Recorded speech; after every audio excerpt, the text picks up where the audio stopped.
what are some of the other skin health basics? Because I think you guys will know that you can't just put a cream on your face and fix everything.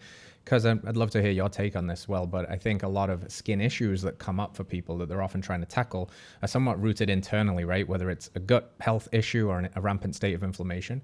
So as you're educating, as you're spreading this message, and you're like, yeah, we've got these amazing products. What else do you steer people to think about to also have healthy skin aside from just putting products on?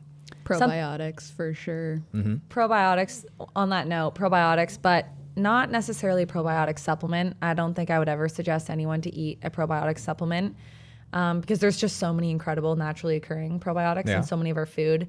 Kefir or kefir, however you say it in your country. I still don't know. No one knows. I started kefir and now I'm saying, I don't know what I'm saying. Does anyone anymore. know? If someone could find out, anyone here, Paul please. Saladino says kefir, so I think we're going to go I'm going to go with kefir then. Okay. That sounds right. Sauerkraut, kimchi, kombucha, any fermented foods. I mean, naturally occurring probiotics, incredible for your gut health.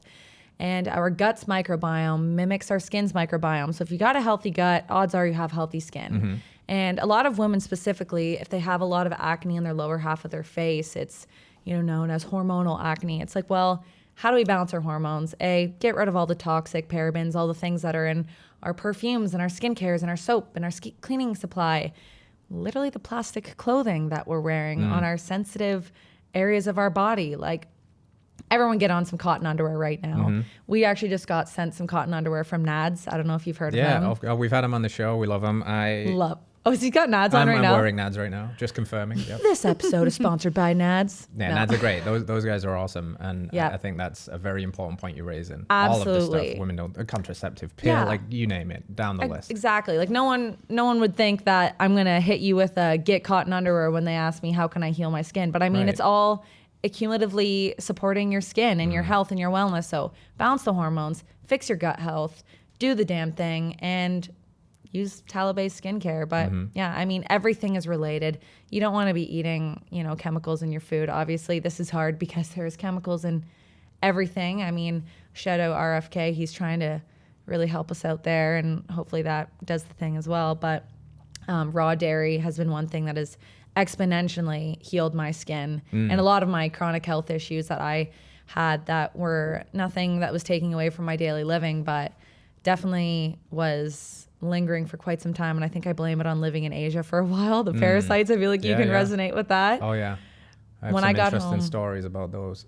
Oh, me too. Yeah. Oh my gosh. Nepal and Indonesia, Sri Lanka just about killed me, I think, with the parasites. Because when I got home, I was like sick for a year, could not get healthy. And then that's when I got my Amish plug for my raw milk. Right. In Canada, because it's extremely difficult to get. I have to drive an hour and 15 minutes to get this milk. Yeah, I wanted to ask you guys that. I've had some old friends and clients from years ago, and I'd mention things like raw milk, and they're like, yeah, fat chance over here. There's no way. Yeah. What's the scene like in Canada? Things like raw milk and, the awareness even of like grass-fed and finished, regenerative practices, those kinds of things. It's growing. It's definitely growing, and it's becoming a thing, but very slowly and very surely. But I mean, people just don't have the connections. They don't know where to find it. And I mean, even the people that are quietly, illegally selling it or giving it away, I mean, they're not posting anywhere. So unless you know someone that knows someone that knows someone that's Amish, you're done for. And thankfully, through the birth workspace and like the radical birth keeping super underground gals that I was connected with, I thankfully got a little invitation to join someone's milk group. And I was like, God bless America, Canada. But it was tough. It was really tough. But boy, my health has changed drastically since getting on the raw. Hey, before you go anywhere, listen up. I've got a special announcement. Mark your calendars for this one.